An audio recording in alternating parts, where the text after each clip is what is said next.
restaurang. Ja. Och sen är det en välkommen skylt. Ja. Där står det på svenska, samiska och älvdalska.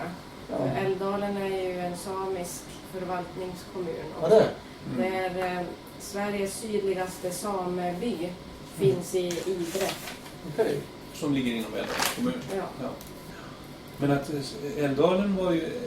Sverige slutade ju vid Älvdalen, ovanför Älvdalen förut. Sen Särna och Idre, det var ju norskt. Till 1654. Något sånt. Då blev det svenskt. Också. Så där är det norska dialekter man säger då, i Särna och Idre. Jag skulle vilja säga så här att älvdalska är inte ett minoritetsspråk. Därför att älvdalingarna är svenskar. De är inte en etnisk minoritet. Och därför kan det inte vara ett minoritetsspråk. Men stadgan för Europarådets stadga för minoritets- och regionalspråk Du skulle säga det är en regionalt språk? Ja. Okej. Ja. Men det är ett språk. Och det är vi väldigt viktiga med. Väldigt noga med att liksom tala om hela tiden att det är ett språk och inte en dialekt. Därför att det skiljer sig så väldigt mycket från svenskan. Så att en svensktalande person som kommer till Älvdalen och inte har hört älvdalska, han har väldigt stora problem att lära sig och lära sig förstå språket. Det tar många år. Fanns det omkring för älvdalska man pratar i Älvdalen? Men fanns det andra språk som var liknande älvdalska? Absolut. I Dalarna också? Ja. Man tänker sig alltså socknarna runt omkring oss. Mora, Orsa, Ore, Våmhus, Venjan. De socknarna som ligger norr om Siljan, kan vi säga. Ganska nära släktare. Och man där fortfarande pratar de äldre pratar.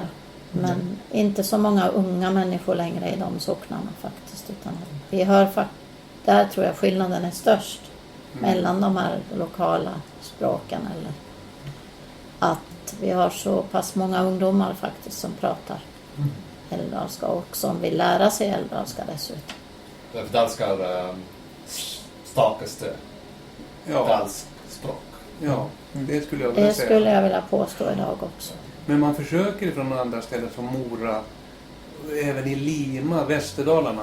Då blir det lite annorlunda. De är lite östlig nordisk variant.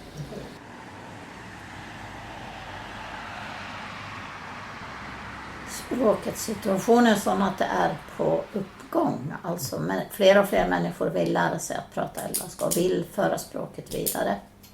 Och vi ser en stark ökning hos ungdomarna. Fler och fler vill tala älvdalska.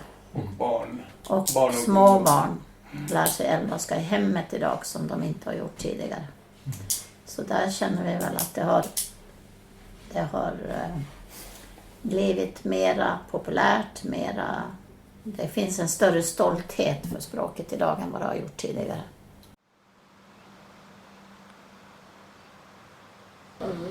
Men det som är positivt, det kanske ni redan har nämnt här, det är ju att ungdomar tycker att det är coolt, trendigt att prata älvdalska nu. Ja, det är bra. Ja, så då går det ju av sig själv. Ja.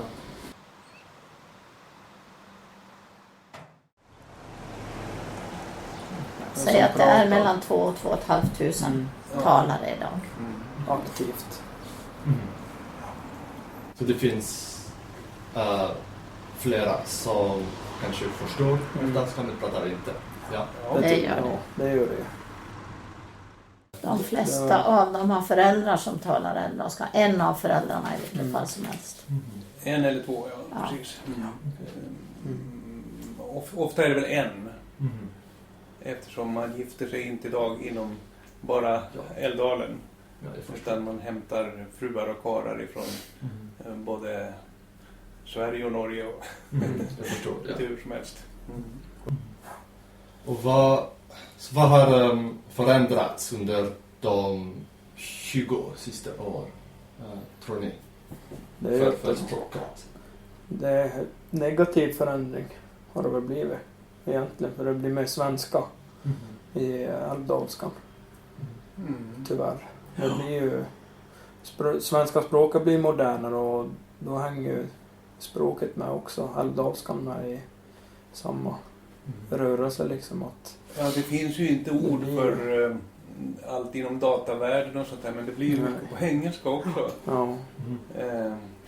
Datavärlden är mycket engelska ord i. Ja, Men många ord skulle jag vilja säga böjs lite älvdalskt. Så att man har kvar systemet lite grann i varje fall. Och försöker böja det enligt älvdalska. Vi har en ortografi idag som vi ska följa, men som det kommer att ta tid att få den helt implementerad, men vi försöker att implementera den i de skrifter vi gör idag, så att vi använder den ortografi som föreningen tillsammans med forskare har tagit fram att vi ska använda. Hur kan man lära sig älvdalska om man vill? Ja, sommarkurs finns det.